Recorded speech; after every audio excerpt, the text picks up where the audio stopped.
Attraper le flash à feu.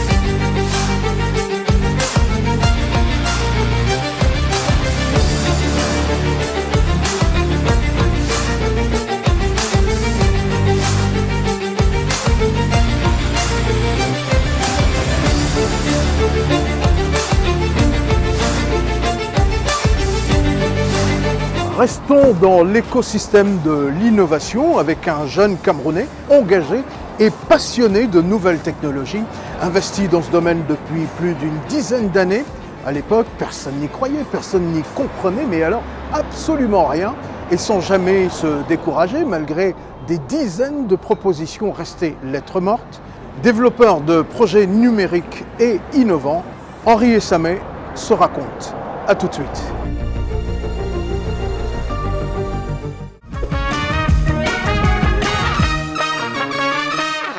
Christian Essamé, bonjour. Bonjour. Merci de nous recevoir ici dans vos locaux à Akwa, à Douala. Cette entreprise que vous avez baptisée Camer Startup Hub. Effectivement, c'est un plaisir. Alors la première question que je vais vous poser, c'est de savoir pourquoi cette appellation. L'histoire peut être très longue, mais je vais faire un petit résumé. Quand je décide de véritablement me lancer dans l'accompagnement des startups au Cameroun, je défends la position selon laquelle on doit s'approprier la technologie, l'adapter à notre contexte pour après non seulement résoudre les problèmes localement, mais également avoir la prétention de conquérir les autres espaces avec notre vision à nous du monde, avec notre vision camerounaise, qui sous-entend un socle culturel fort, pour pouvoir conquérir les autres espaces, mais surtout également montrer que il peut y avoir une pluralité dans la conception des solutions technologiques et que la force de la culture, de notre culture, peut nous donner un avantage compétitif par rapport aux autres, parce qu'on dit rendez-vous du donner et du recevoir, qu'est-ce qu'on apporte de plus? C'est pour ça que nous on a choisi de dire le Cameroun, la force du Cameroun, qui va être la rampe de lancement pour de nouvelles innovations afin de conquérir le monde. Donc s'appuyer sur une forme d'intelligence géographique qui fait. Ne va pas chercher ailleurs ce qu'on peut trouver sur place. Tout à fait. Alors ça nous donne l'occasion de rentrer dans votre vision de ce que c'est que les startups au Cameroun. Qu'est-ce que c'est aujourd'hui? Qu'est-ce qu'on peut dire des startups au Cameroun? Ce qu'on peut dire des startups, déjà, la définition elle est complexe en fonction des environnements, mais ce qu'on peut dire du point de vue camerounais, c'est un groupe de personnes, parce que jusqu'à présent au Cameroun, on n'a pas un statut de start-up. C'est un groupe porteur d'un projet technologique qui, à travers la solution développée, adresse une problématique constatée sur le terrain. Pour aller de manière triviale, c'est de dire que des jeunes, on a le référentiel de garage pour l'historique des startups dans le monde avec la Silicon Valley, mais pour nous ici au Cameroun, c'est depuis les universités, les maisons que 1 ou 2, 3 jeunes se retrouvent pour dire tiens, on a des compétences dans le domaine technologique, essayons de proposer des solutions par rapport aux difficultés rencontrées dans notre environnement. Donc et se mettre ensemble pour innover. Oui, se mettre ensemble pour innover, faciliter la vie, le quotidien de nos semblables, qui peuvent être directement nos compatriotes, mais également ceux de l'étranger, parce qu'il y a des solutions qui se sont exportées déjà. Alors, on prendra quelques exemples tout à l'heure pour savoir ces solutions qui ont réussi même déjà à s'exporter, ces solutions qui désormais servent, sont utiles au Cameroun. Est-ce qu'il y a un réel impact sur le tissu économique des startups dans ce macrocosme camerounais? Il y a un réel impact, et un impact non négligeable, parce que je vais dire, depuis pratiquement plus de 5 années, le Cameroun tout entier s'est engagé dans une dynamique de transition accélérée vers la digitalisation. Et donc, tous les pans sollicitent les startups. Elles ne sont pas peut-être trop visibles, mais elles sont au cœur de la transformation digitale du Cameroun. Quand on parle des administrations publiques, aujourd'hui, on peut faire la déclaration de ses impôts en restant à la maison, au bureau, parce que derrière, il y a des fintechs qui ont accompagné, par exemple, le ministère des Finances, des entreprises technologiques qui ont accompagné le ministère des Finances dans ce processus de digitalisation. Ce sont des startups, pour la plupart camerounaises. On a les grandes entreprises qui veulent digitaliser leur processus en interne, dit trivialement, réduire tout ce qui est paperasse, réduire des chaînes qui faisaient intervenir pratiquement 10-15 personnes, de ramener à 3 personnes. Ça suppose des solutions, des applications, des logiciels métiers. Il faut comprendre ce que l'entreprise fait et donc proposer une solution clé en main pour cette entreprise-là. Pour faciliter les mécanismes de fonctionnement de cette entreprise. Alors, vous avez pris un exemple particulier, celui de la déclaration des impôts de façon digitale à partir de son bureau. C'est un bon exemple que vous prenez, mais c'est aussi un petit peu l'histoire du serpent qui se mord la queue, parce qu'on a vu quelques insuffisances dans ce domaine où il y avait des bugs, on n'arrivait pas tout à fait à procéder à ces déclarations, donc on est encore dans certaines insuffisances, on va dire, de ce côté-là. Tout à fait.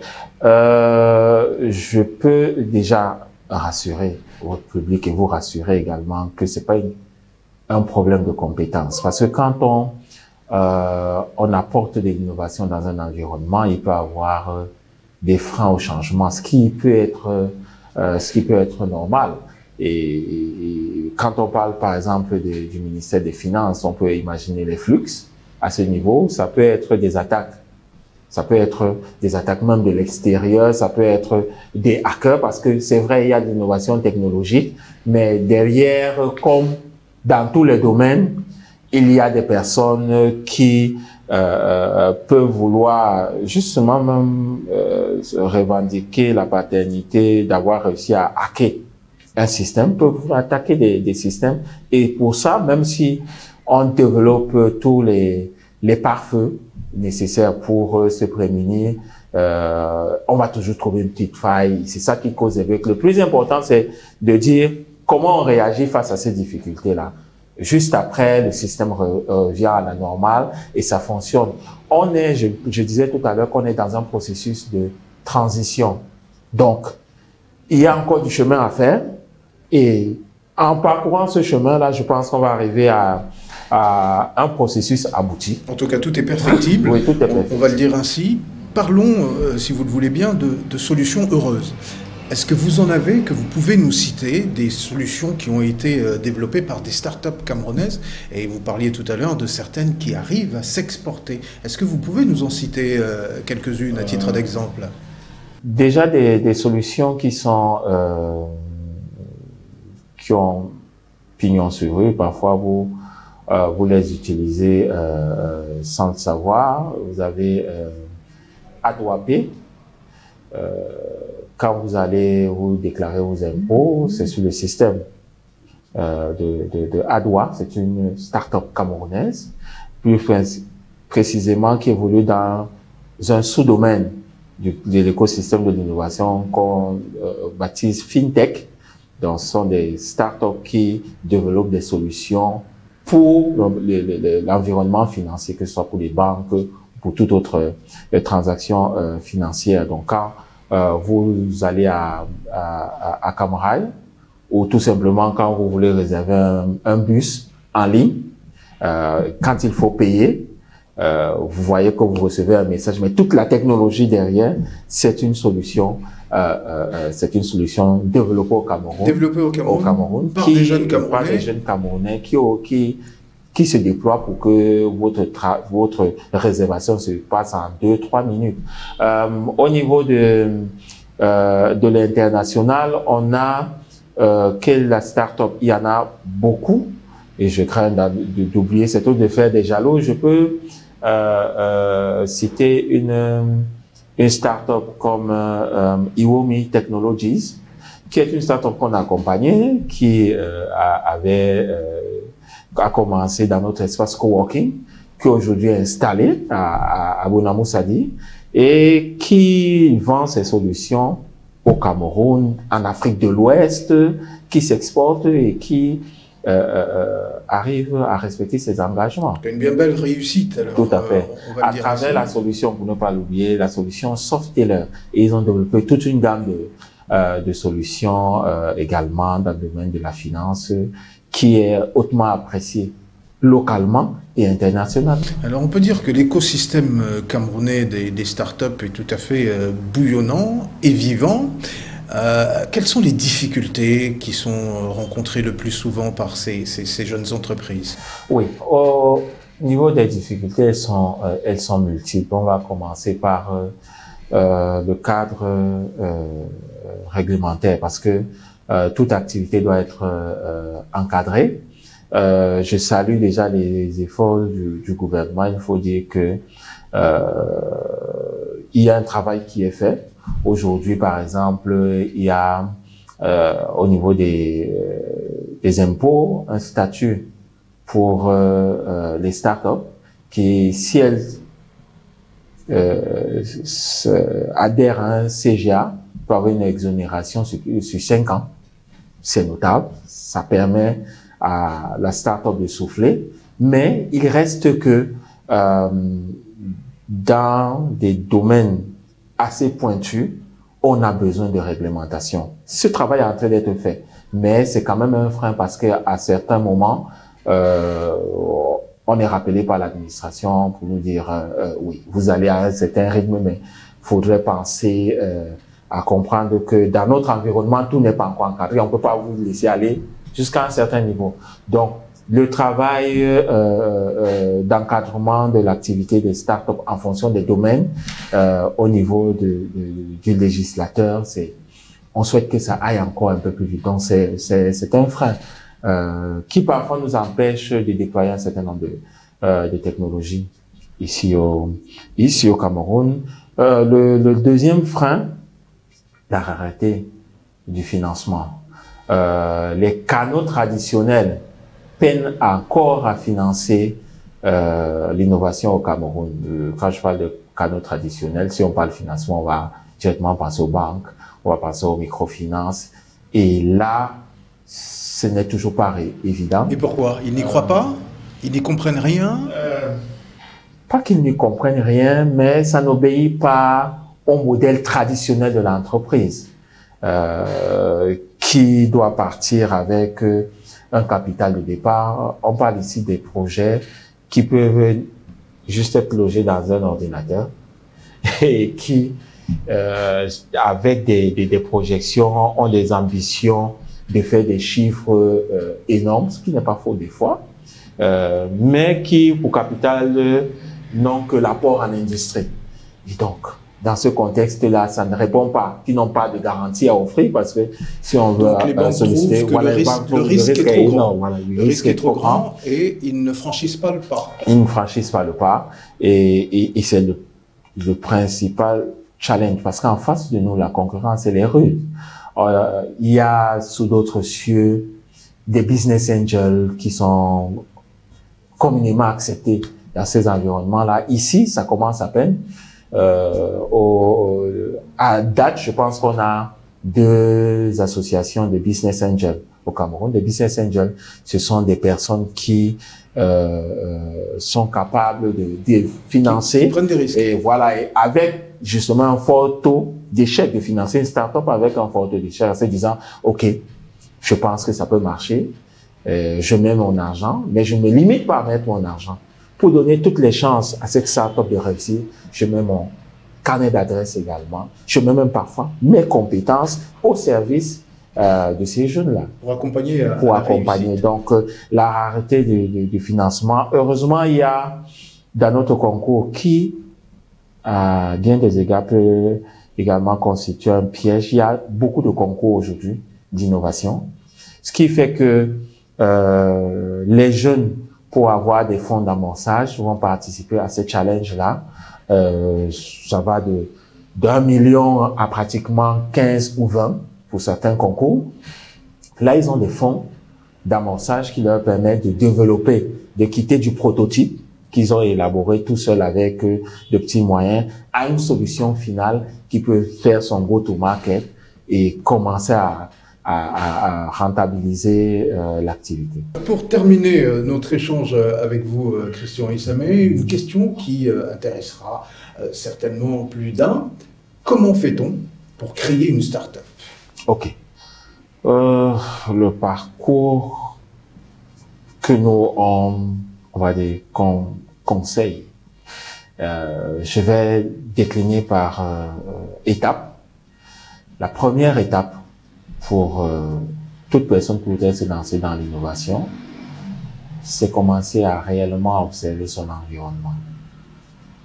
On n'innove pas ex nihilo. Il faudrait que on observe, qu'on détecte un problème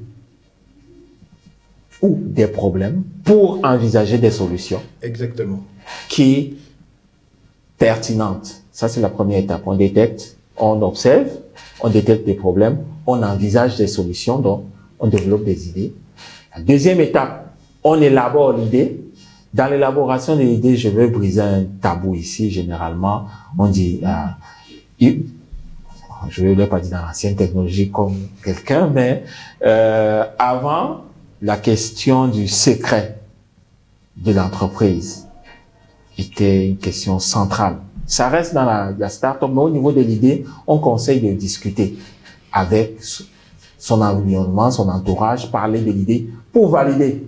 Est-ce que c'est réellement un problème? Est-ce que le problème que j'ai constaté est réellement un problème? Est-ce que la solution que je vais apporter peut être adoptée? Alors, je dois discuter avec 2, 4, 5, 6, 10 personnes. Oh non, si on a cette solution, vraiment, ça va nous faciliter la vie. Ah, là, on a la validation de l'idée. On a la validation même parfois de l'approche. Qu'est-ce que tu veux faire? Ton idée, c'est quoi au finish? Je compte développer une application qui va faire ça, ça, ça. Ah oui, ce serait intéressant. Mais pense aussi, parce qu'on s'enrichit également des observations dans cet échange-là. Troisième étape, constituer une équipe. Il est bien d'y aller seul, mais c'est parfois très difficile d'affronter toutes les épreuves. Autant mieux, parce que au niveau de l'innovation, c'est des compétences techniques et des compétences quand même de base managériale. Il faut avoir une équipe de 2 ou 3 personnes. Et là, une fois que vous avez l'équipe, vous êtes sûr que vous pouvez commencer à envisager le travail sur un prototype, c'est-à-dire la solution version 0 qui permet de tester les fonctionnalités principales. Et là, notre recommandation, mais on va dire qu'on prêche pour notre chapelle, c'est de se rapprocher d'un incubateur qui va maintenant accompagner le groupe personnes à affiner son prototype, à travailler sur un business model, comment on gagne de l'argent, parce que il faut être périn et donc gagner de l'argent. Comment on gagne de l'argent, trouver le business model, comment vendre son projet, se préparer à des pitchs d'1 minute ou des pitch fire ou de 3 minutes, de 5 minutes selon. Et après cette étape où on a le prototype, on a un document pour présenter notre solution, on est prêt à défendre notre produit, notre solution. La dernière que nous recommandons également, c'est pas la dernière, mais pour être plus court, la dernière avant le go-to-market, c'est maintenant participer à des concours et challenges. Comme je le disais tout à l'heure, c'est la voie royale pour avoir les fonds d'amorçage nécessaires pour commencer une communication à peu près acceptable, pour avoir déjà des émoluments pour les membres de l'équipe. C'est à cette phase-là donc on se dit ok, on a fait notre go-to-market, on est aujourd'hui start-up. Évidemment, on encourage à ce niveau-là, cette étape-là, pour faire le go-to-market, de créer quand même déjà l'entreprise, aller s'enregistrer. Il n'y a pas dans les types d'entreprises aujourd'hui, on n'a pas start-up, mais on peut prendre une SARL à partir d'une SARL, parce que quand on a l'idée de lever de fonds prochaine, on peut ouvrir l'actionnariat et autres. Une fois qu'on a créé notre entreprise, on est capable de prospecter les autres parce qu'on a la documentation nécessaire. Merci à vous, Christian Esamé. Merci pour cet échange qui nous aura porté vers les cimes de l'innovation. Il faut innover, innover et sans cesse innover. On prend la route avec ces rubriques. Un autre arrêt en compagnie de Monique Naoussi-Fosso pour le Flash Affaires. À tout de suite.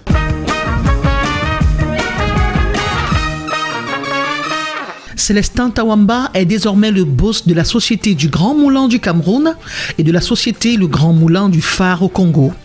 10 mois après leur reprise, l'acte d'achat a été parachevé à hauteur de 50 milliards de francs CFA. Les deux sociétés faisaient partie du groupe Somdia, appartenant au Français Pierre Castel.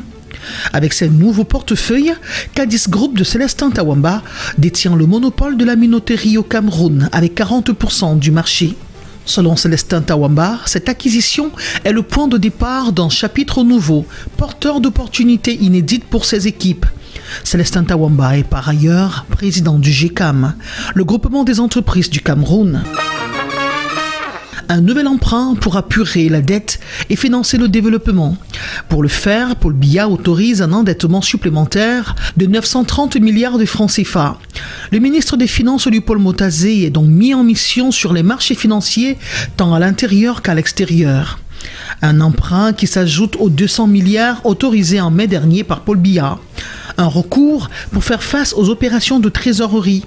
En additionnant les prêts en perspective, la dette publique du Cameroun se situerait à 14 105 milliards de francs CFA. Dette dite soutenable par la Caisse autonome d'amortissement CAA, car en dessous de 50% du PIB et inférieure au seuil sous-régional fixé à 70%. Corruption au Cameroun, la gangrène perd en intensité. Selon le dernier rapport de la CONAC, 4,6 milliards sont perdus du fait de la corruption en 2024 contre 114 milliards en 2023. Elle baisse de 96%. Cependant, les dénonciations ont connu un bond de 40%. Pour lutter efficacement contre la corruption, la CONAC, la Commission nationale anticorruption, milite pour un renforcement de son budget, le budget actuel étant de 2 milliards par an. Bataille pour la gestion de Maïskam. La société du défunt milliardaire Alhaji Ousmane Abo a été placée sous administration provisoire depuis le 20 novembre 2024. 6 mois après, la sentence du tribunal est rendue en faveur des requérants représentés par Amadou Kouetou Tidjani aux fins de renouvellement du mandat de l'administration provisoire. Maïskam, créé en 1982, détient un capital de 3,9 milliards de francs CFA. Les 35 enfants du promoteur en sont actionnaires minoritaires. Ils sont d'ores et déjà divisés alors que la succession de tout le groupe n'est pas encore ouverte. Maïskam prolonge-t-elle la longue liste des entreprises familiales qui périclitent après le décès de son promoteur, Jos Wet Ansi.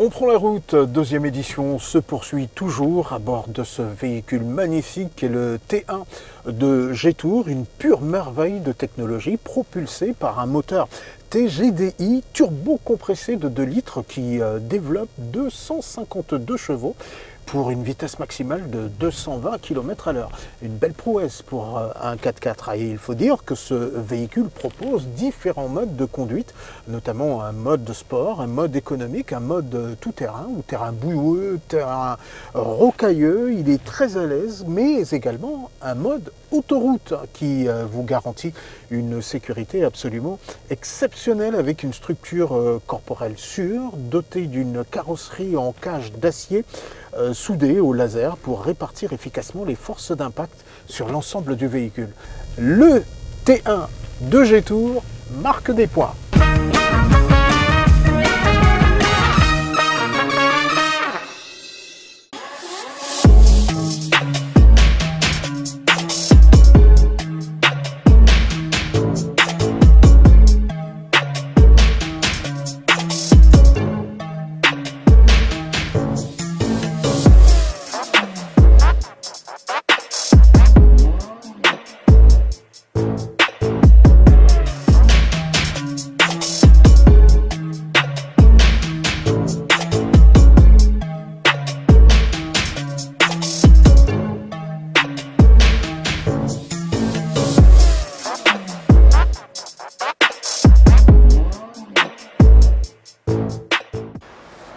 Mesdames et messieurs, aujourd'hui, j'ai l'immense honneur de vous présenter cette magnifique G-Tour T1. Dès l'extérieur, nous remarquons cette magnifique calandre avant, massive, une signature lumineuse 100% LED qui nous donne une allure futuriste, des jantes au design robuste qui renforcent son caractère baroudeur, une garde au sol élevée, des lignes musclées qui traduisent une vocation claire. Ce SUV est prêt à conquérir tous les terrains sans jamais renoncer à son élégance. À présent, nous allons rentrer à bord.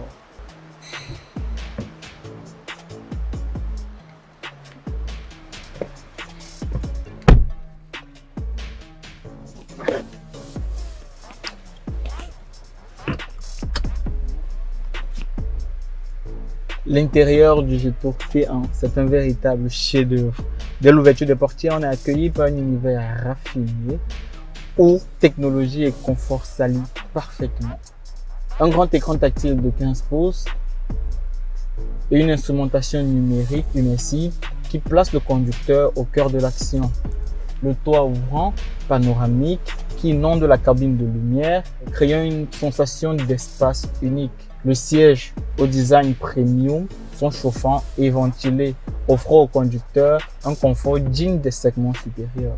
Sous le capot du G-Tour T1 se déploie toute sa puissance. Son moteur 2.0 turbo-compressé transmis par une boîte automatique à 8 rapports. Cette motorisation associée à la transmission intégrale XWB permet des performances impressionnantes, aussi bien en autoroute qu'en franchissement. Avec ses différents modes de conduite, sable, neige, économique, normal, sport, il s'adapte instantanément à tous les environnements. Vous vous doutez bien qu'un SUV aussi moderne ne saurait se passer de la sécurité. Et sur ce point, le G-Tour T1 est irréprochable. Caméra 360, détection d'angle mort, contrôle de stabilité, freinage d'urgence assisté, autant d'aides qui assurent une conduite en toute sérénité. En somme, le G-Tour T1 c'est un SUV qui allie à la fois design charismatique, habitacle high-tech et sécurité de pointe. Pour tous ceux et celles qui veulent vivre chaque trajet comme une aventure sans jamais renoncer à la sécurité et au confort.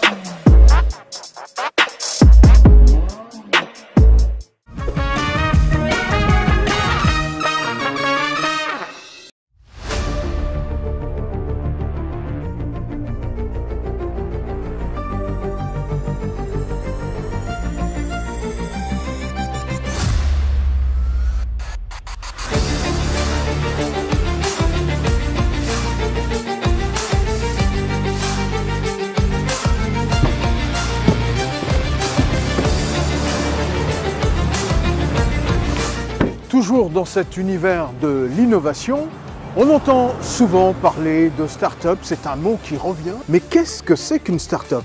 On en saura davantage dans un instant. À tout de suite.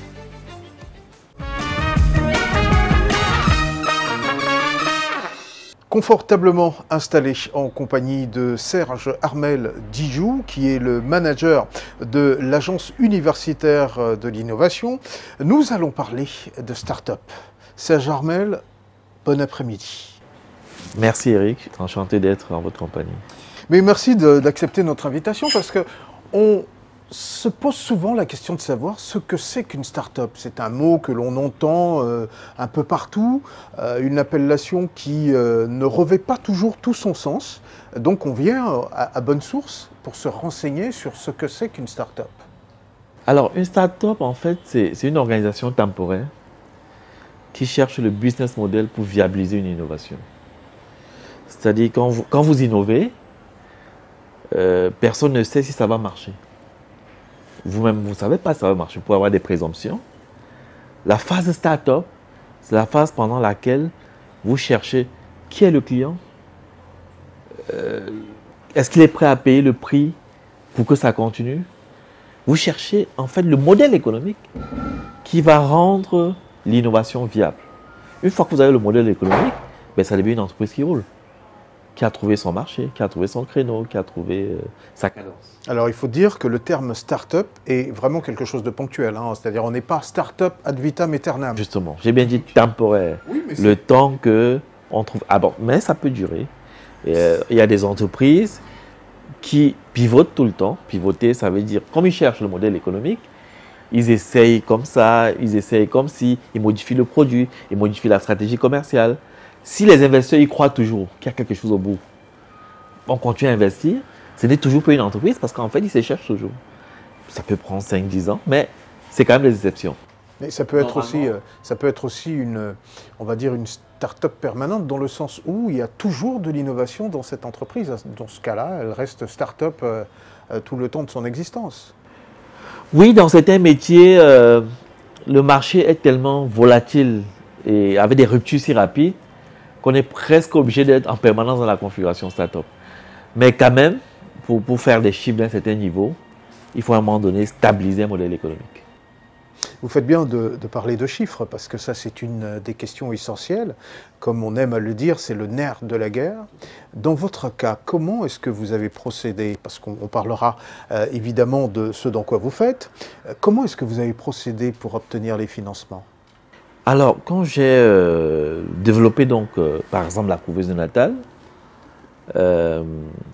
d'ailleurs, j'ai réalisé que ça avait du potentiel à l'occasion d'un prix.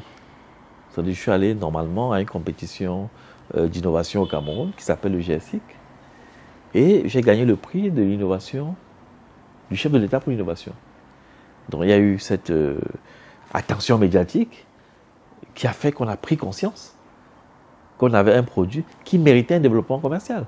Parce qu'à la base, nous étions dans une logique peut-être, on va dire, universitaire, d'essayer des modèles, de faire des prototypes, pour tester la technologie, ainsi de suite, sans être tout à fait conscient. Ce qui veut dire que vous n'êtes pas allé à la recherche de financement, hein. Vous étiez dans la démarche purement académique. Oui, à ce moment-là, voilà. Mais dès qu'il y a eu le prix, on a vu qu'il y a une demande, donc il fallait se structurer pour y aller. Et comment on a fait donc pour faire l'amorçage? C'est le genre de financement dont vous avez besoin au début. Ça s'appelle l'amorçage. Déjà pour montrer, parce que il y a une chose de dire que vous pouvez faire la couveuse, de faire un prototype universitaire. Mais pour que la couveuse aille à l'hôpital, il faut que ça réponde aux normes, aux standards. Pour faire ce modèle-là qui est viable, ce qu'on appelle MVP, le terme technique, il vous faut des fonds d'amorçage. Parce que là, ce n'est plus juste des trucs d'étudiants. Dans mon cas, donc, j'ai eu la chance de gagner des prix internationaux, notamment le prix Orange à l'échelle Afrique-Moyen-Orient, le challenge digital de l'AFD. Donc j'ai pu réunir à peu près 50 000 euros. 30 millions de francs CFA à peu près? Oui, dans des prix cumulés en 2019. Et j'ai pu convaincre aussi d'autres amis de mettre à peu près 50 millions pour mettre en place déjà l'atelier et faire la version de couveuse qui pouvait être homologuée, qui remplissait les standards. Alors parlons de cette innovation, parce qu'on est en plein dans l'innovation, et qui plus est dans le 100% camerounais. Parce que comment vous est venue l'idée de faire une couveuse néonatale? Parce que c'est ce que vous fabriquez localement. Comment est-ce que l'idée est arrivée? Ben, banalement, hein. Et je dirais que on insiste beaucoup sur l'idée, un peu avec l'arrière-pensée que le génie, c'est d'avoir une idée, une bonne idée. Je pense que dans notre contexte, ce n'est pas le cas. On est dans un environnement où on importe tout.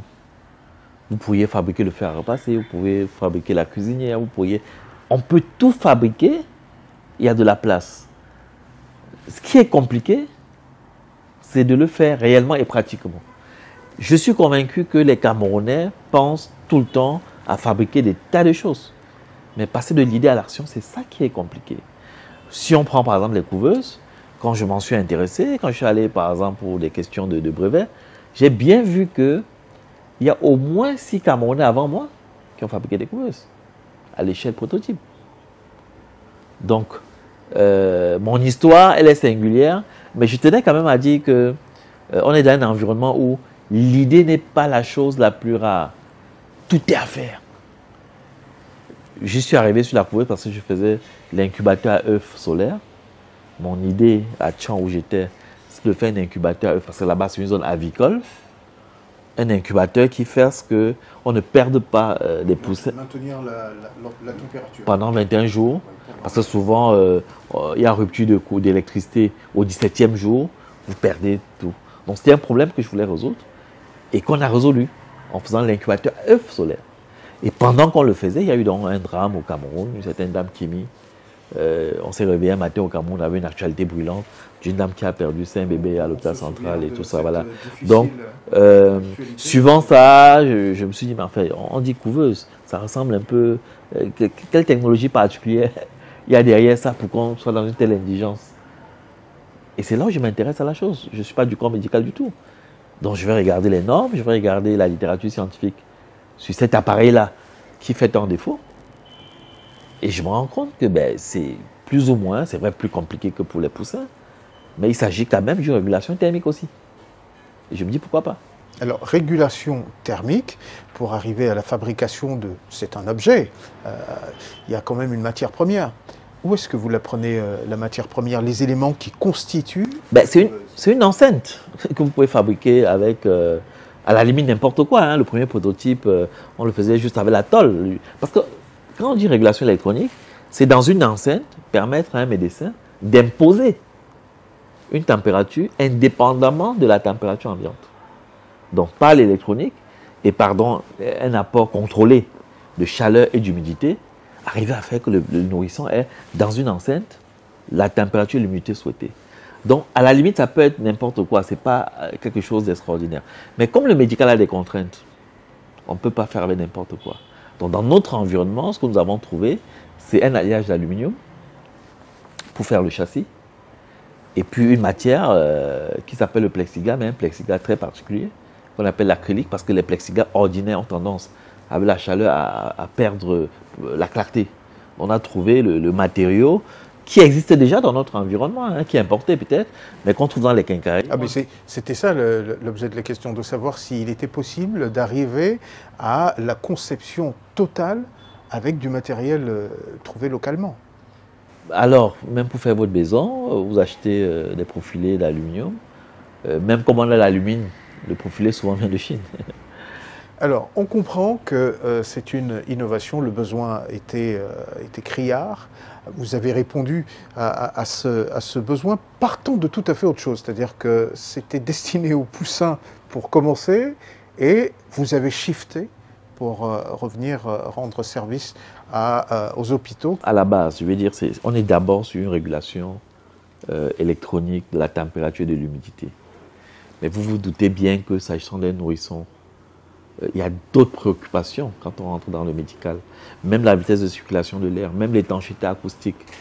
Il y a beaucoup de précautions qu'il faut prendre. Donc technologiquement, c'est vraiment plus complexe.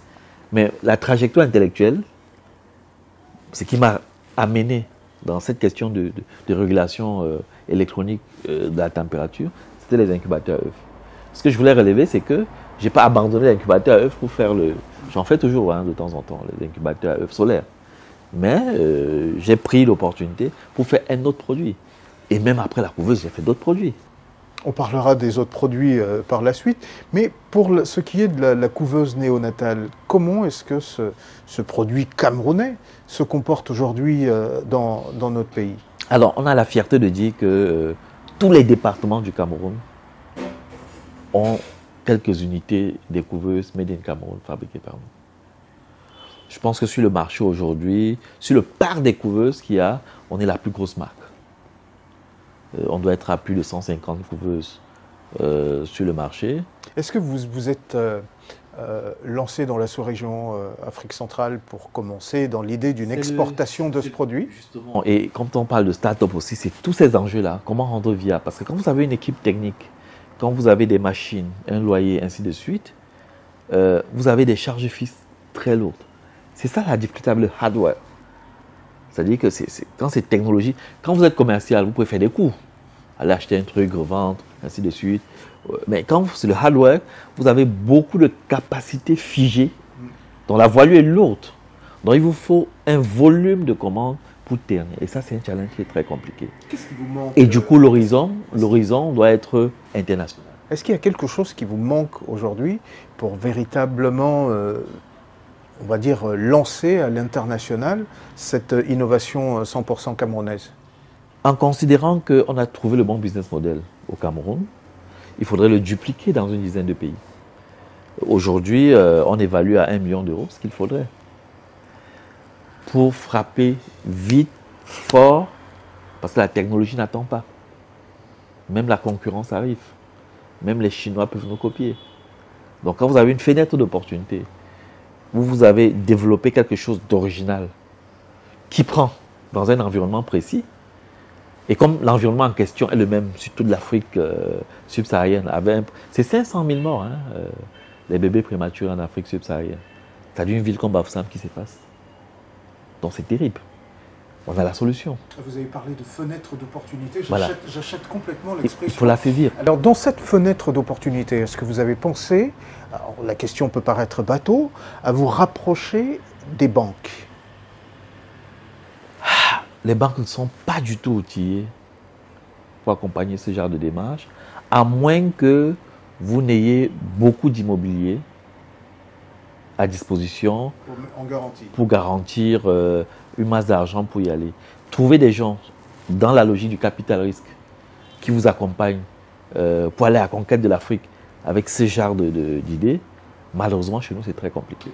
Et au niveau étatique, au niveau des accompagnements, parce qu'il existe quand même, nous le savons, en tout cas sous d'autres latitudes, des accompagnements, des soutiens à l'innovation.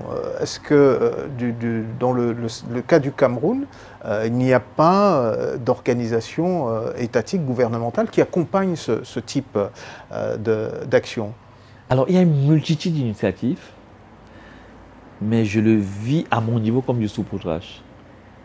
C'est-à-dire, sur l'année, il y a quoi? Il y a à peu près 5-8 initiatives de prix, de concours, de ceci, cela, qui plafonnent à 5 millions, 2 millions, 1 million ainsi. Et donc, bon, ça peut peut-être servir d'amorçage. Mais si vous avez traversé le cadre d'amorçage, vous n'avez plus de fonds, vous n'avez plus de... J'espère que j'ai fait le maximum. J'ai gagné tous ces prix-là. J'ai gagné le prix budgétaire pour l'innovation, j'ai gagné... que ce soit au GSI qui avait la recherche, que ce soit au ministère des PME. C'est vrai, ça avait les portures de désinfection, mais c'est toujours nous qui avions gagné. Mais une fois que vous avez traversé ce stade-là, vous ne savez plus, il n'y a rien. Et pourtant, il y a des investisseurs qui cherchent, et encore ça c'est pour en emprunter à votre vocable, des véhicules capables de porter leurs investissements. Oui, donc au quotidien, il y a beaucoup de gens qui me voient à la télé, qui voient ce que je fais, et qui m'approchent, qui me disent comment on investit. Et on n'arrive même pas à trouver l'accord. C'est-à-dire, on n'arrive même pas, techniquement, à trouver comment faire. Vous avez des problèmes de valorisation. La propriété intellectuelle même, sa valorisation est très complexe chez nous. Parce qu'au sens OHADA, l'apport en industrie, il faut des gens très qualifiés pour donner une valeur à ça. C'est compliqué. Parfois, on fait semblant en mettant des sommes d'argent. Ça, c'est encore pour des gens qui vous font suffisamment confiance pour aller de gré à gré avec vous. Mais on aurait souhaité qu'il y ait juste des organismes bien structurés pour faire du capital risque dans une démarche encadrée par la loi et qui leur donne les avantages qui vont avec, comme on le voit dans d'autres pays. Et donc, les gens s'installent, le font comme métier, un peu comme la microfinance s'est développée. Le capital risque se développe. On a la bourse, mais vous voyez bien que la bourse, c'est pour financer les entreprises, mais elle est très grosse. Qu'est-ce qu'il y a pour les petites entreprises qui ont déjà amorcé, qui ont besoin de lever 500 millions, 1 milliard pour vraiment passer à l'échelle? D'autant plus que le marché est exigeant. Avec un marché qui est là, avec un modèle qui s'est rodé, avec un produit qui est consommé, donc, sur lequel on ne doute plus. C'est assez difficile à comprendre tout ça. Nous baignons dans l'univers des startups en compagnie de notre invité, Serge Armel Djidjou, qui est le promoteur et même, on dira, l'inventeur de ces couveuses néonatales. Inventeur entre guillemets, parce que ça existait bien par le passé, mais nous avons cette fierté de dire qu'enfin, des couveuses néonatales sont fabriquées au Cameroun. Merci à vous, Serge Armel Djidjou. Ça a été un plaisir. Nous étions dans l'innovation. C'était l'explication de ce que c'est qu'une start-up. On prend la route, se poursuit.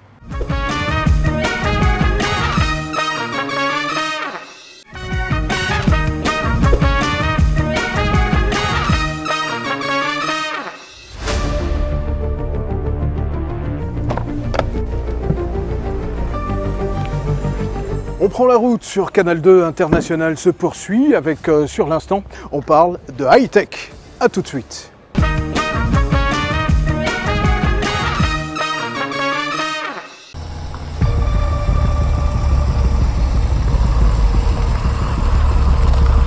La technologie hybride électrique Kunpeng CDM du Chery est au cœur de la Jetour T1, marquant ainsi une avancée significative par rapport aux motorisations conventionnelles. Et pour bien comprendre son impact, il est essentiel de détailler son fonctionnement et de la comparer à ce qui existait auparavant. La technologie Kunpeng CDM est une architecture hybride avancée. La Kunpeng CDM et qui désigne Chery Dedicated Hybrid Transmission ou la transmission hybride dédiée de Chery est une référence à Kunpeng, une créature mythologique chinoise symbolisant la grandeur et la puissance. Dans le fond, c'est un système hybride rechargeable développé en interne chez Chery, la maison mère Jetour. Elle est conçue pour optimiser l'efficacité énergétique et la performance en combinant intelligemment un moteur thermique, un ou plusieurs moteurs électriques et une transmission hybride dédiée. Dans l'architecture et le fonctionnement, il y a un moteur thermique hybride spécifique. Au lieu d'un moteur à essence standard, la Kunpeng CDM utilise un moteur thermique optimisé pour le fonctionnement hybride comme le 1.5T GDI, une injection directe d'essence turbocompressée pour la Jetour T1. Ces moteurs sont conçus pour avoir une efficacité thermique très élevée, atteignant jusqu'à 44,5% ou plus sur les dernières générations, ce qui signifie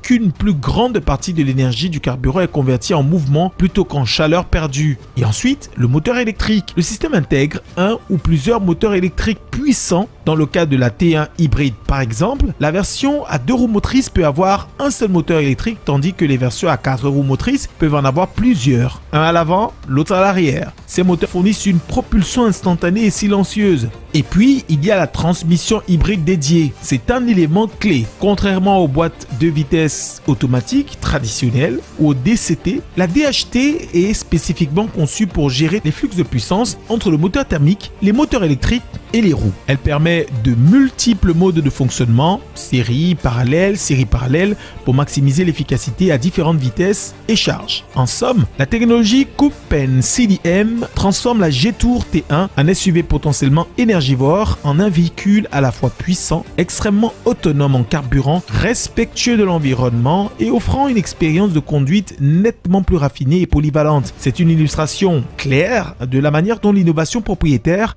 peut redéfinir les standards de l'énergie automobile.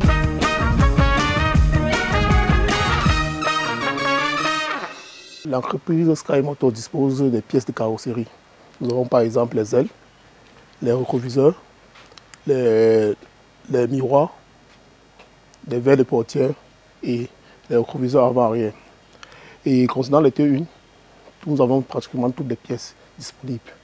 Et le client se sentira vraiment à l'aise. La SAV a tout mis sur pied pour pouvoir satisfaire la clientèle. Comme vous-même vous remarquez, nous avons un stock illimité de pièces de rechange.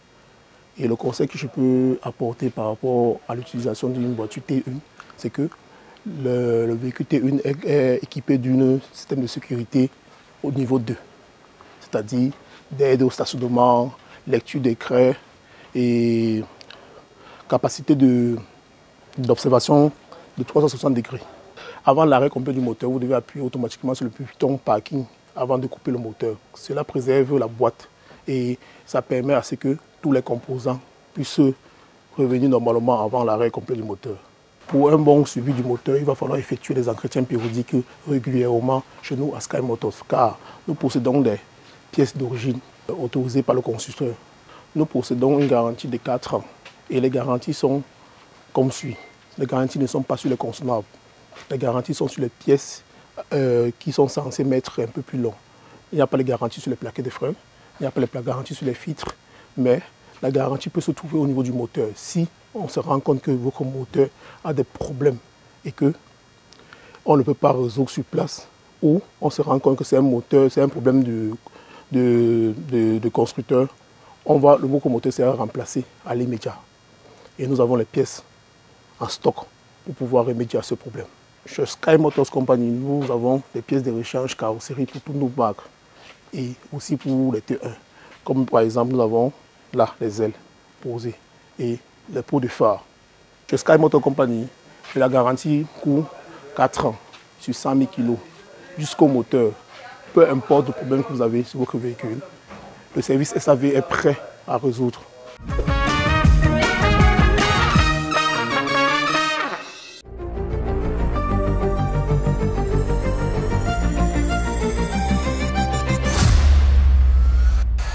La tête dans les nuages, le sable chaud, les cocotiers, les plages à perte de vue, l'insouciance, l'indolence.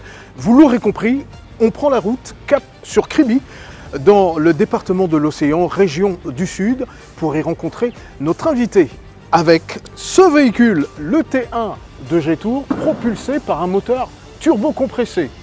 En voiture.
Après avoir sillonné quelques artères de la ville de Kribi, nous voici à présent dans un quartier assez particulier de cette ville qui s'appelle Mokolo, ici même dans le premier arrondissement de cette cité capitale, pour y rencontrer quelqu'un qui pour certains est un véritable génie, pour d'autres un phénomène.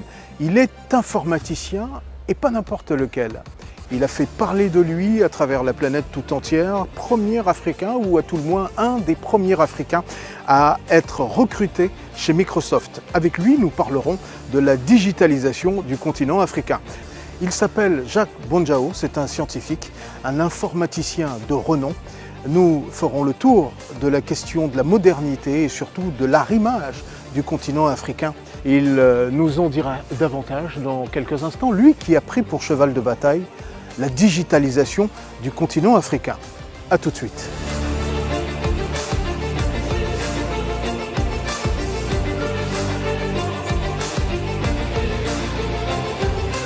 Jacques Bonjao. Bonjour. Bonjour. Merci de nous accueillir dans cet espace que vous avez choisi d'appeler Ocean Innovation Center. Pourquoi cette appellation ? Nous avons choisi ce nom d'abord parce que le nom Ocean, c'est océan en français. Nous nous trouvons en effet à Kribi. Et le mot innovation apparaît simplement parce que nous sommes ici pour faire de l'innovation. Entendez l'innovation technologique, l'innovation numérique si vous voulez. En tout cas, on en parlera tout au long de cet entretien. Votre nom fait partie de ces noms d'Africains qui ont mis des étoiles dans les yeux d'une certaine génération et qui continuent d'ailleurs pour celles qui s'intéressent aux choses, on va dire, du digital et du numérique. Est-ce que vous en êtes conscient ? Très franchement, je rencontre des jeunes. C'est vrai qu'ils me donnent une espèce de feedback sur le travail que nous faisons, qui est généralement un feedback, un retour positif. Et c'est là où on se dit, on peut être relativement satisfait de ce qu'on fait. Mais je dois aussi dire que je suis parfois surpris, notamment à l'étranger, lorsque je voyage en Afrique de l'Ouest, lorsque je vais en Inde, et je constate qu'il y a une certaine jeunesse qui me reconnaît. Après, vous voyez, et vous n'êtes pas très nombreux sur le continent africain. On peut citer Cheikh Modibo Diarra, que vous connaissez personnellement, quelqu'un qui a fait parler de lui aussi à une époque où on n'imaginait pas un Africain à ce niveau-là, lui qui a été dans les arcanes de la NASA. Absolument, je connais très bien Cheikh, c'est un frère. Nous avons d'ailleurs travaillé ensemble, notamment sur le projet de l'UVA, l'Université virtuelle africaine, avec la Banque mondiale. Cheikh en était le CEO et moi j'en étais le président. Donc on a travaillé étroitement ensemble, on a parcouru l'Afrique, on a rencontré les leaders, nous avons participé à des grands projets sur leur demande. Vous avez allumé quelque chose quelque part auprès de cette jeunesse africaine qui est en demande de formation aujourd'hui. C'est la raison pour laquelle vous avez tenu à mettre en place OIC. Absolument, absolument. L'idée d'OIC était très simple. Nous avons pensé en effet qu'il fallait que nous essayions à notre façon de porter le projet d'une Afrique numérique, d'un Cameroun numérique bien entendu. Et nous nous sommes dit, Kribi c'est une zone assez reculée et voilà, et nous avons aussi pensé à des partenaires internationaux, notamment occidentaux, qui aiment la mer.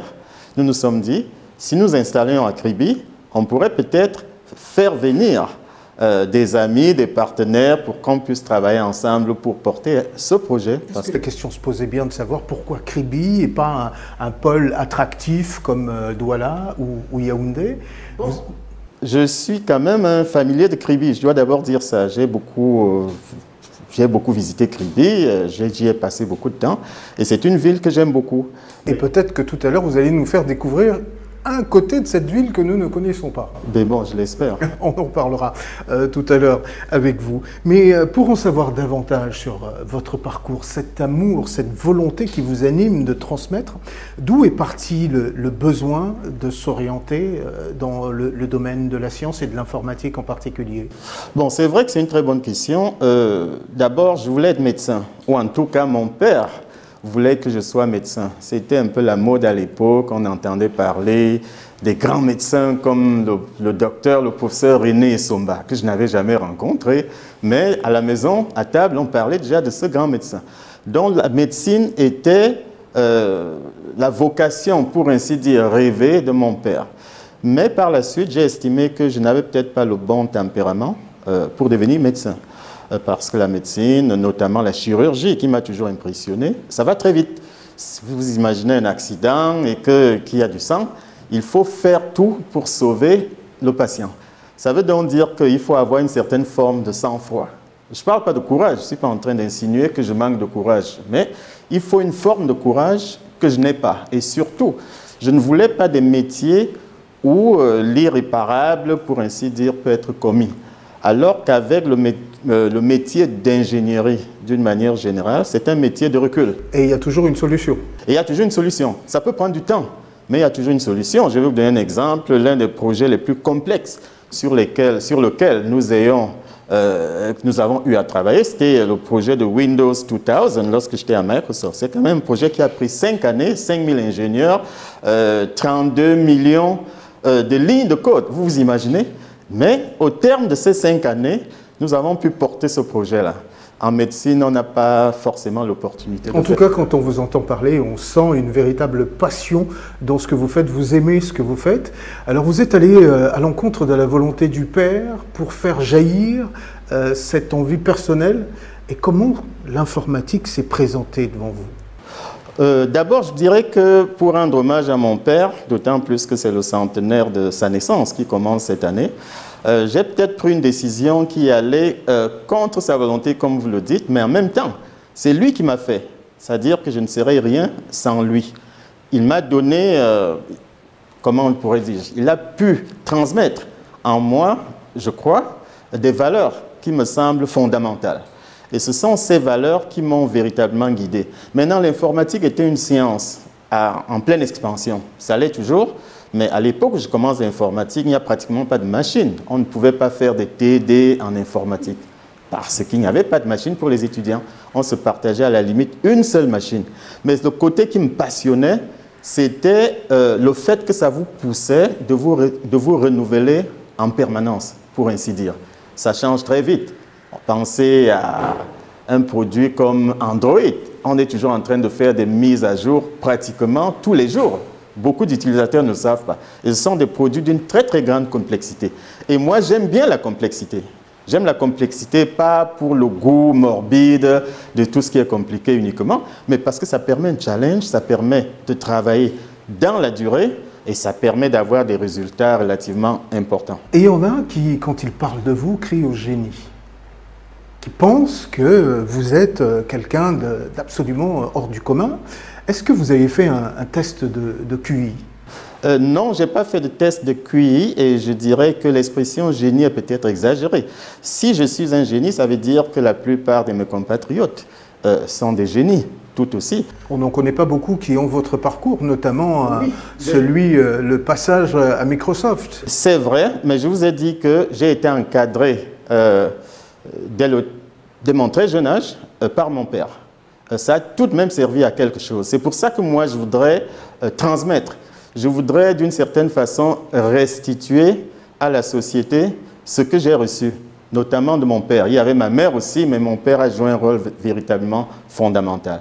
Et c'est cet encadrement qui permet justement à faire jaillir ce que vous appelez peut-être génie. Voilà. Et Dieu sait qu'il y en a beaucoup dans notre pays. Même ici, lorsque nous formons des jeunes ici à Kribi, nous constatons que la plupart ont des aptitudes exceptionnelles. D'ailleurs, lorsqu'ils partent de notre pays, c'est vrai qu'on peut le regretter, mais qu'ils arrivent dans les pays occidentaux, voilà, ils occupent des positions importantes. Vous rendez un bel hommage à vos parents qui semblent avoir une position axiale dans votre devenir en réalité, puisque vous le dites, vous l'avouez, c'est eux qui vous ont encadré. Que faisaient vos parents? Mon père était commerçant. C'était la voie, j'allais dire, royale à l'époque. Il venait de l'Ouest. Je vous signale d'ailleurs qu'en son temps, il a marché à pied pour aller de Bafoussam, on va dire ça comme ça, à Limbé. À l'époque, on appelait ça Victoria. Donc nous avons grandi à la maison en sachant que papa a marché à pied.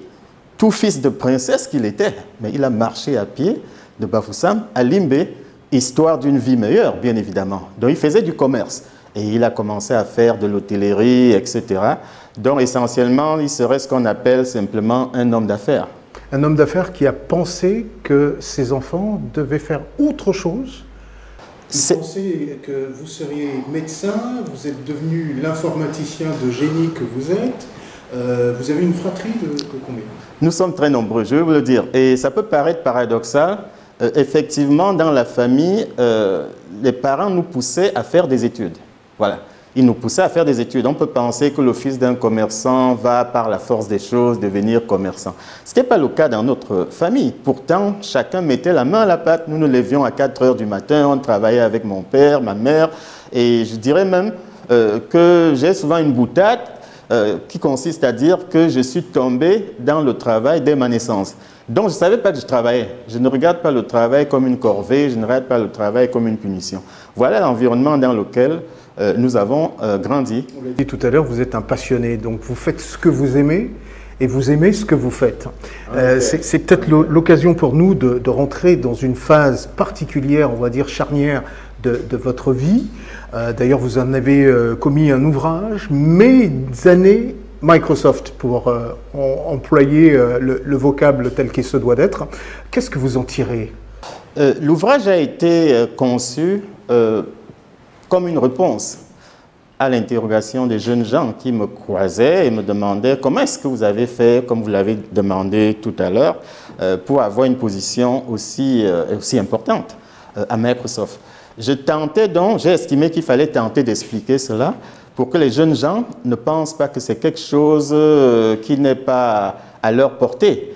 Je signale d'ailleurs que peut-être 5 ou 6 années après moi, j'ai un autre compatriote qui m'a rejoint à Microsoft, Dieudonné Maï, il n'est pas très connu, docteur Dieudonné Maï, mais c'est vrai qu'il est parti de Microsoft aussi comme moi, mais il m'a quand même rejoint 5 ans après, quelque chose comme ça. Et c'était une fierté. D'ailleurs, c'est lui qui m'avait cherché, je ne savais pas qu'il était à Microsoft, il savait que j'y étais, il m'a cherché, il m'a dit je viens de rejoindre. Voilà. Et évidemment, puisque vous étiez une véritable star, hein, on parlait de vous un peu partout. Je vous confesse que moi, j'ai entendu parler de vous il y a très très longtemps. J'étais tout jeune, j'entendais Jacques Ponjao, Microsoft, ainsi de suite. Alors, il est assis dans l'imaginaire populaire, et je pense définitivement que vous êtes un sachant. Je ne dirais pas un intellectuel, mais je dis un sachant. Et il vous habite une véritable hargne qui est celle de convertir à cette religion des sachants un certain nombre de jeunes, si ce n'est toute la jeunesse africaine. Pourquoi? Je pense d'abord qu'il est extrêmement important d'avoir des convictions, d'avoir des valeurs, surtout dans le contexte qui est le nôtre aujourd'hui. Ce n'est pas à vous, journalistes, que je vais le rappeler. Je dis toujours aux jeunes, si vous voulez travailler, si vous voulez même gagner beaucoup d'argent, ce n'est pas déshonorant de chercher à gagner beaucoup d'argent, mais il faut le faire avec l'honnêteté intellectuelle. Il faut le faire avec des valeurs éthiques. Je ne fais pas une présentation, je ne fais pas une conférence sans mentionner la question éthique qui me paraît centrale. Je pense, quand vous pensez à un grand savant comme Albert Einstein, il n'était pas riche, il n'était pas pauvre. Il avait choisi de vivre simplement. Je dis bien que c'était un choix. Il a d'ailleurs gagné le prix Nobel, il a donné toute cette fortune à sa femme. Voilà. C'était un choix de vie. Mais il faut noter, beaucoup de jeunes ne le savent pas, que Einstein est la seule personne au monde qui a été désignée l'homme du siècle. Je dis bien la seule personne au monde qui a été désignée par le Time Magazine l'homme du siècle.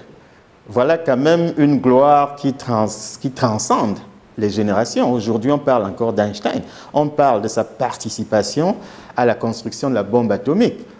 Einstein a eu l'idée de la bombe atomique, pas pour l'utiliser, mais pour la dissuasion. Einstein était un pacifiste. Je pense que les jeunes doivent aussi rechercher des modèles comme ceux-là. C'est très bien de gagner de l'argent. L'argent, ça sert. Personne ne veut être pauvre. Mais en même temps, il faut faire des choix qui sont en phase avec votre vision de la vie, qui sont en phase avec vos convictions et avec vos valeurs. Et qui vous permettent de vous inscrire dans la postérité. On l'a bien compris que lorsque vous prenez le cas de Einstein, prix Nobel, et qui traverse donc des générations, c'est un petit peu dans cette logique que vous vous installez. Pas moi personnellement, c'est pas personnel, chacun fait un choix.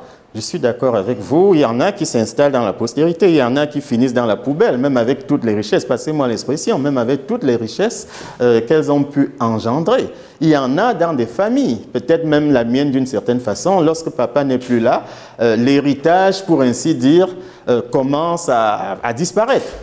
Alors, je voudrais vous emmener sur un sentier qui est, en tout cas visiblement, le chantier de votre vie.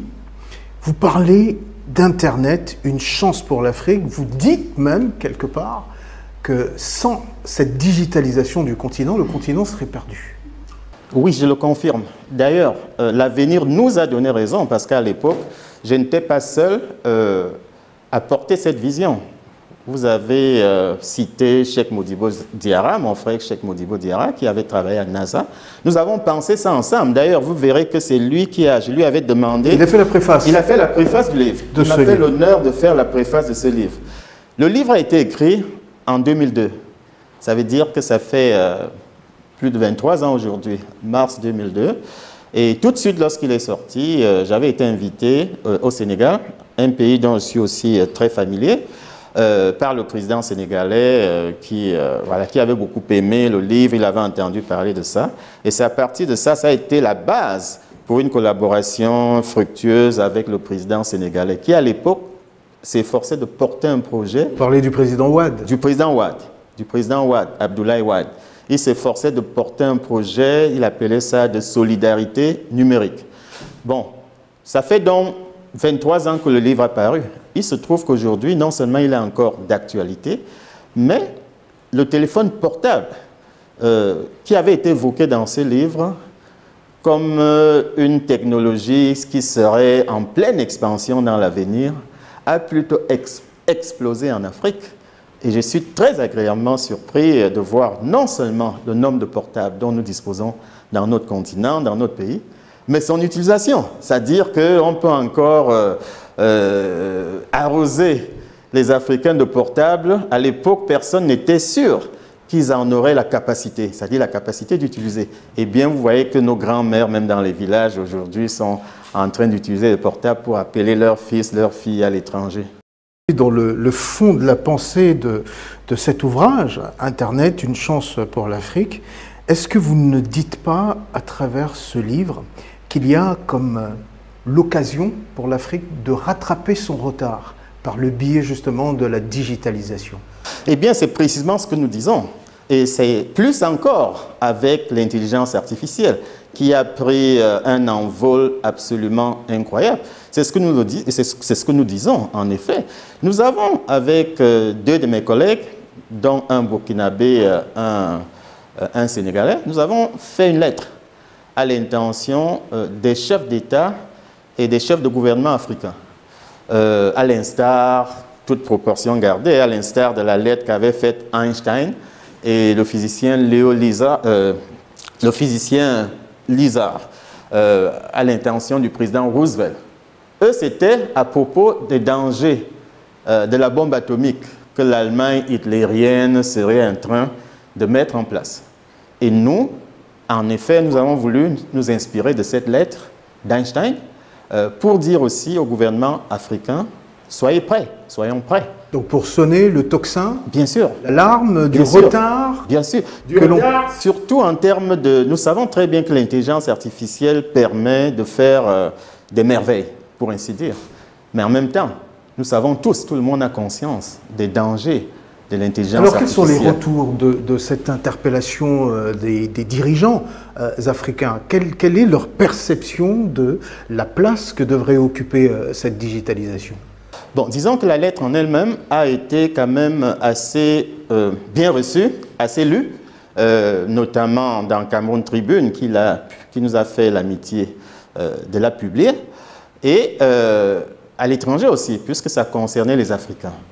Et nous avons été en effet sollicités dans quelques pays, dont la RDC, pour participer à des projets allant dans ce sens. Mais nous tenions aussi à dire que nous voulions garder notre indépendance d'esprit. L'objectif de la lettre, ce n'était pas qu'on nous sollicite. Même s'il est vrai que si on nous sollicitait, évidemment, nous répondrions. Mais l'objectif était la prise de conscience de nos dirigeants. Je ne dis pas qu'ils étaient totalement ignorants de ce qui se passe. Je disais, il est temps de mener des actions communes à l'échelon africain. Pourquoi l'échelon africain? Nous ne voulons pas que l'Afrique devienne un terrain de jeu pour les Occidentaux. Nous ne voulons pas que l'Afrique devienne un terrain d'expérimentation des technologies étrangères. Pas parce qu'on a quoi que ce soit contre les étrangers, parce que les valeurs africaines sont très spécifiques. Je n'imagine pas que vous vouliez, par exemple, qu'avec l'intelligence artificielle, on puisse changer de secte à votre enfant.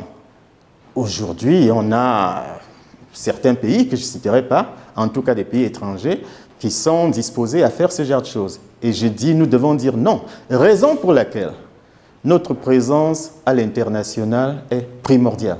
Nous devons être là lorsqu'on définit les cadres réglementaires, les cadres juridiques. Alors parlons de tout à fait autre chose à présent, parce qu'avec vous, on pourrait parler des heures et des heures comme ça autour de ces choses formidables que vous faites. Vous êtes également engagé dans un projet de télémédecine baptisé Genesis. En effet, en effet. Alors je voudrais m'arrêter un petit peu sur Genesis T, parce que on constate que vous êtes toujours dans des anglicismes. Quand vous êtes embarqué dans un projet, c'est Ocean Innovation Center ou Genesis, en tout cas des appellations qui sont loin de cette ère culturelle à laquelle nous appartenons. Pourquoi? D'abord, nous appartenons à deux aires culturelles, si je me permets, bilingues, on va dire ça comme ça. Il vous a pas échappé que j'ai une culture plutôt anglo-saxonne.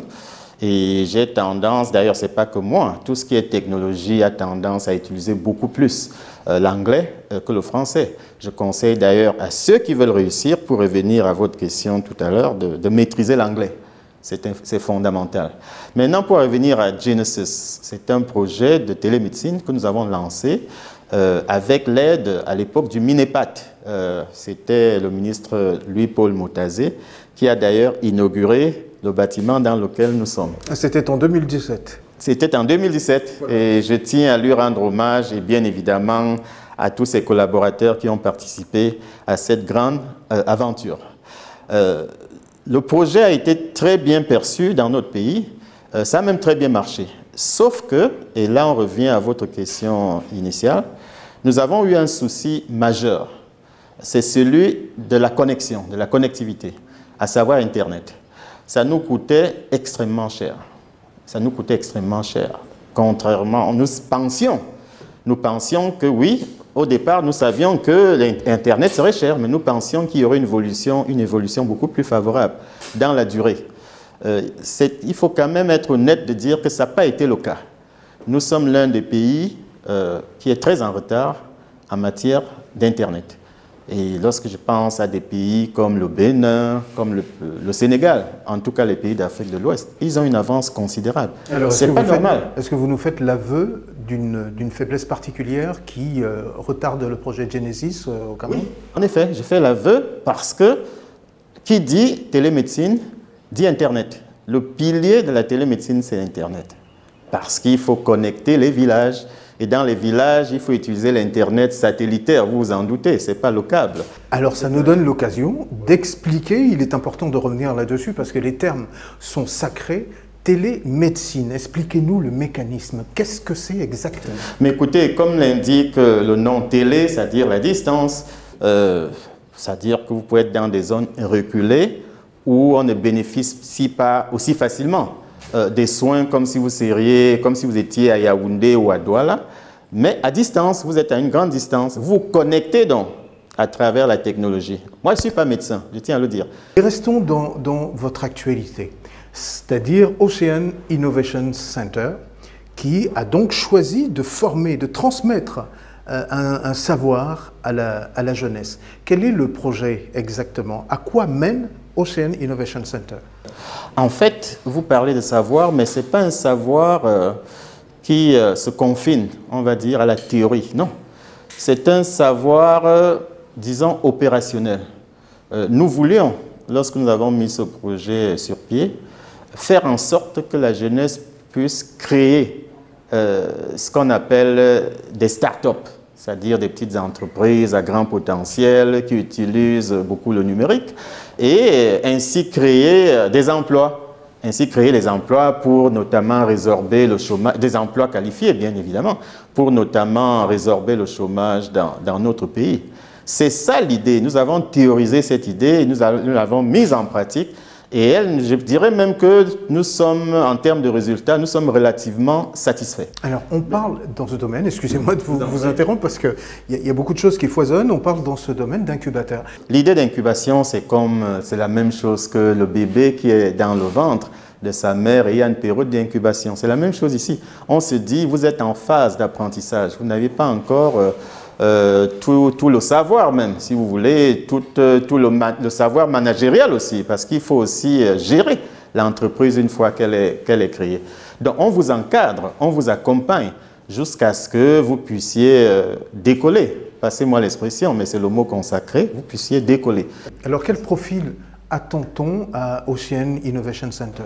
Mais c'est une jeunesse déjà qui généralement a peut-être un diplôme d'une école d'ingénieur. Ça, c'est la majorité, mais pas seulement. Nous avons des jeunes gens qui ont arrêté l'école parfois à cause des moyens financiers, mais qui ont du talent, donc qui ont fait un peu, qui ont agi en autodidacte, ils ont appris tout seuls, et voilà, ils peuvent développer des logiciels tout à fait intéressants. Alors, ce qui veut dire que pour venir vers vous, il faut avoir un projet. Il faut avoir un projet. C'est sur la base des projets, c'est pas sur la base du diplôme, c'est pas sur la base... d'un besoin de formation. Disons que l'essentiel de ce que nous faisons, c'est autour des projets. Vous faites une proposition de projet. Lorsqu'on a des concours, c'est sur la base des projets. Et il y a un jury qui sélectionne les projets. D'ailleurs, le jury est présidé par l'ancien ministre Maurice Tchouente, le professeur Tchouente, qui est un grand scientifique. On s'incline? Ah oui, oui, oui. Ah oui, nous sommes très fiers, très honorés d'avoir une sommité de cette envergure. Merci infiniment. Mais merci à vous.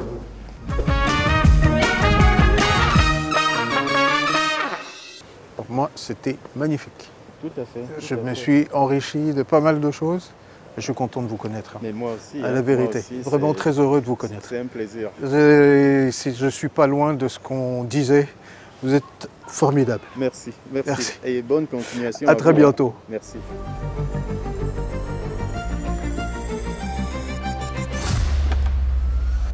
On prend la route. Cette édition se termine ici à Kribi, chef-lieu de l'océan. Nous vous donnons rendez-vous pour le prochain numéro. À très vite.